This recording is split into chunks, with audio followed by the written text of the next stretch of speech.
Hello team, welcome to another ATP Geopolitics video with myself, Jonathan MS Pearce. This is a bit of a, US politics extra, short video I wanted to do on the craziness around Elon Musk at the moment and the people trying desperately to defend him. I've seen them on my threads, you know who you are, trying to do the indefensible.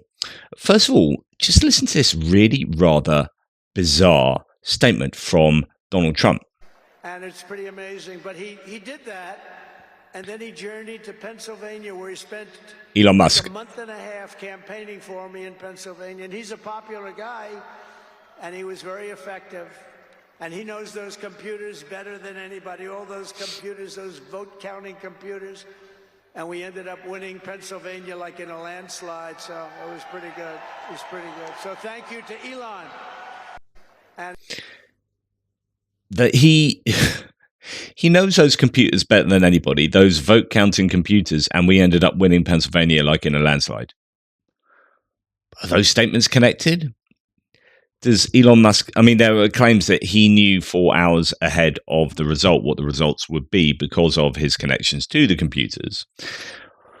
I don't know, just a really bizarre thing for Trump to have said. Anyway, let's go on to talk about Elon Musk. Now, there was this.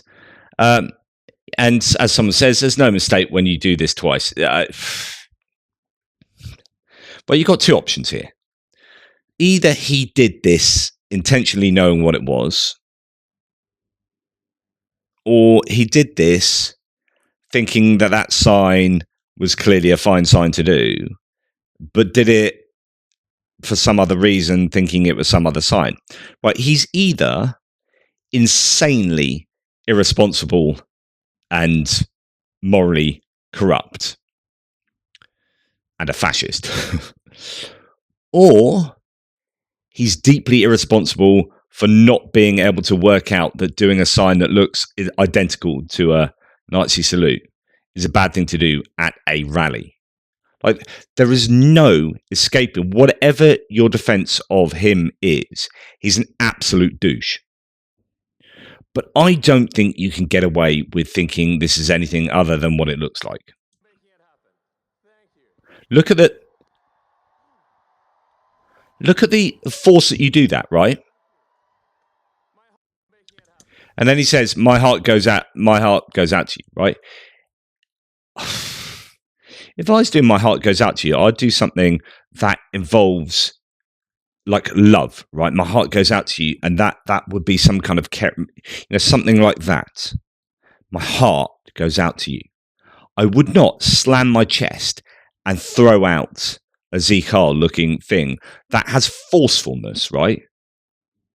That doesn't speak of my heart going out to you. So I don't know. Let's just look about. And you've got this defense that because he hits his heart first, is not a Nazi salute. Nazi salutes didn't do this first. But then you look at both the original purveyor there, and you're thinking, okay, it does look like they did that. And then when you look at modern iterations thereof, you get exactly the same movements here.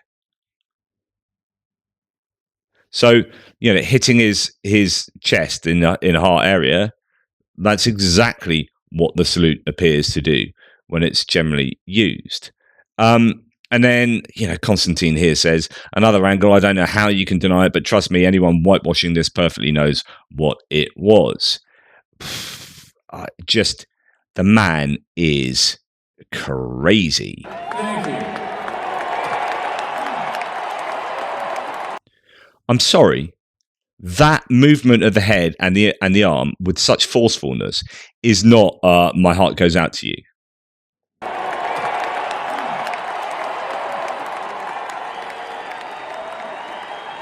heart goes out to you. It is thanks to you that the future of civilization. Thank you.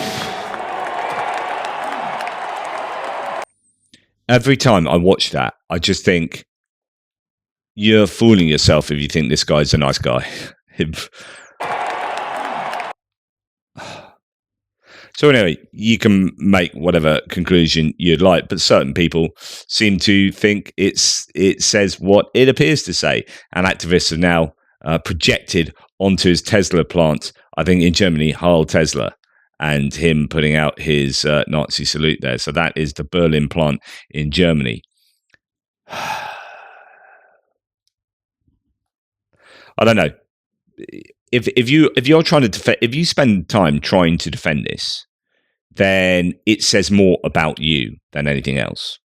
It just means I live in a cult. Remember that video I showed you the other day from that gamer guy, Penguin, whatever his name is, millions of followers, had an absolutely fantastic synopsis of this kind of game gate. He's now come out, I think, and admitted that he had paid people to get his levels up in certain games and whatnot. But his point was, look, if you have such adulation for a single human being, that, I mean, my addition there would be that it looks like deification, that you're making this person into a god, then there is nothing this person can do that can be wrong, and that excuses this person doing everything. The nuanced approach should be like, I really appreciated what he did here and there, but he sucked in this particular context. That is a nuanced approach to evaluating a human being. But if you put a human being on such a pedestal that they can do no wrong, then it excuses all the wrong that they may well do.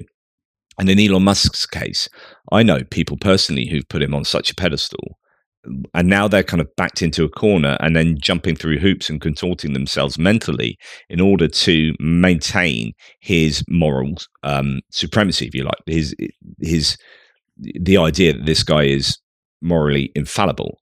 It's exactly what you do in religions. It's exactly what you do. Like, I've literally written books and books on the idea of an omni-god, right? That you have a God that's all loving, all knowing, and all powerful. But then what explains all this stuff? And you have to jump through hoops. Like, well, how do you explain cancer and black holes and tidal waves and, and stubbing my toe in the morning? All of these have to be necessary evils in order to maintain this idea that God is all loving at the top. Okay, so that's a theological iteration of the argument, but it's exactly the same here, which is like, in order to maintain that Elon Musk is this great person, I have to come up with all sorts of contorted explanations as to what he's doing here and what he's doing there, and him being in charge of making $2 trillion of savings, even though he's an unelected bureaucrat and the most powerful and richest man in the world. And how do I explain? And it's just this thankless task to just cut your losses and go, oh yeah, no, it turns out it's a bit of a douche. And as soon as I understand he's a bit of a douche, right, everything looks pretty justifiable in what he's doing. Yeah, he's doing that because he's a douche. It seems obvious to me that the man is fallible, right? As we all are. Do not put a single person on a pedestal so as to appropriate some kind of demigod. This cult of personality that we have, this seeing, in for a penny, in for a pound. That you can't criticize, say, Trump or Musk or anyone that you like Biden, whoever it is. If you put them on such a pedestal, you're only on a hiding to nothing, really. You're going to get yourself in one heck of a moral twist at some point. That's my tuppence on this subject. It seems to me very clear that he's making that sign. And if he's not, then he's an absolute twit. And I say that as a euphemism for something far, far stronger. Let me know what you think.